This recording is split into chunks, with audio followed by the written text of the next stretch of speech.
Hi guys, ഞങ്ങൾ കാട്ടാളൻ cinema കണ്ടിട്ട് വന്നിരിക്കുക. ബാക്കി മുതലാളി പറയും.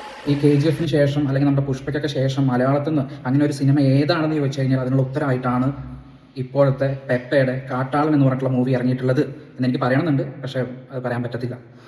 നമ്മൾ എത്രത്തോളം ലെജൻസാണ് നമ്മുടെ ഒപ്പം ഉള്ളത്, അല്ലെങ്കിൽ നമ്മുടെ മലയാള സിനിമയിൽ അല്ലെങ്കിൽ ഈ ഒരു ഇൻഡസ്ട്രിയിൽ ഉള്ളത് എന്നുള്ളത് ഓർമ്മിപ്പിക്കുന്ന സിനിമ കൂടിയാണ്. കാരണം അറിയോ, സിനിമയിൽ മാസ് ഉണ്ട്, നല്ല ബാക്ക്ഗ്രൗണ്ട് മ്യൂസിക് ഉണ്ട്, തോക്കുണ്ട്, ഫയർ ഉണ്ട്, വെടിവെപ്പുണ്ട്, ഫുൾ എന്താ പറയുക, ആ പറഞ്ഞ പരിപാടി മുഴുവനുണ്ട്.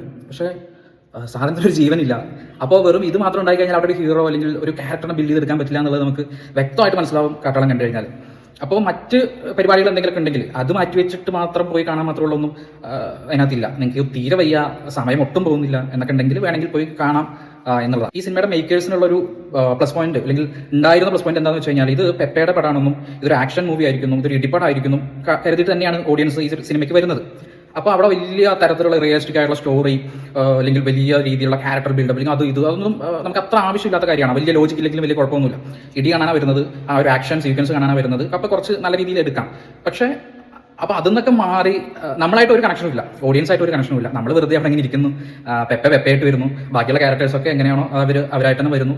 അതിൻ്റെ ഇടയിൽ കൂടെ ഈ മോഹൻലാൽ പറയുന്ന പോലെയുള്ള ഒരുപാട് ഡയലോഗുകൾ വെറുതെ ഒരു ആവശ്യമില്ലാതെ പെപ്പേനെ കൊണ്ട് വായിൽ നിറച്ചിട്ട് ഇങ്ങനെ പെപ്പ ഇങ്ങനെ വന്ന് നിന്ന് ആക്ഷനൊക്കെ കാണിച്ചിട്ട് ആ ഒരു അങ്കമാലി സ്റ്റൈലിൽ ഇത്രയും മാസ് ഡയലോഗൊക്കെ പറഞ്ഞു കഴിഞ്ഞാൽ എങ്ങനെ ഉണ്ടാവും? അതാണ്. അപ്പോൾ ആ മാസ് സീക്വൻസ് കഴിഞ്ഞ് കഴിഞ്ഞാൽ പിന്നെ പുള്ളിയുടെ ഡയലോഗാണ്. അപ്പോഴേക്കും നമുക്ക് ചിരി വരും. അതാണ് സിനിമയുടെ മൊത്തത്തിലുള്ള ഒരു അവസ്ഥ. അപ്പോൾ അതാണ് ഇത്രയും പ്രതീക്ഷിച്ച് കാണാൻ പോയ കാട്ടാളൻ്റെ അവസ്ഥ.